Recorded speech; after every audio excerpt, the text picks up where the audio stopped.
Greetings to one and all in the name of our Lord and Redeemer Jesus Christ. ఈరోజు మన ధ్యానాంశము cross as transformation.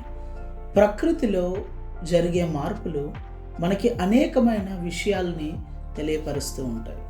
ఉదాహరణకి గమనించినట్లయితే ఒక గొంగలి పురుగు చూడడానికి అంత ఆకర్షణీయంగా కనిపించే జీవి కాదు, కానీ అది సీతాకోక చిలుకలా మార్చబడినప్పుడు చూడడానికి చాలా సౌందర్యంగా కనిపిస్తూ ఉంటుంది. Beauty lies in transformation.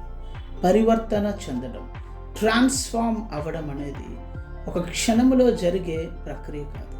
దానికి సమయము, ప్రాసెస్ మరియు స్వస్థత అనేది అవసరత ఉన్నది. ఆ పరివర్తన మానవాళిలో సంభవించినప్పుడు ఆ యొక్క వ్యక్తిలో స్వభావముని, వ్యక్తిత్వాన్ని, ఆలోచనని మరియు విశ్వాసములో ఒక మార్పుని మనం చూడగలము. Cross is a sign of transformation.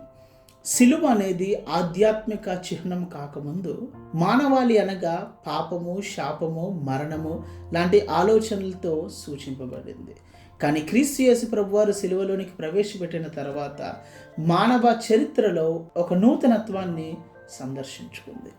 యోహాను సువార్త 12వ అధ్యాయము 24వ వచనాన్ని మనం చూసినట్లయితే, గోధుమ గింజ భూమిలో పడి అది చావకుండని ఎడల అది ఒంటరిగా ఉండును, అది చచ్చిన ఎడల అది విస్తారముగా ఫలించును. The cross is the transformative act of God in which death becomes life, suffering becomes redemption, and humanity is renewed through God's sacrificial love.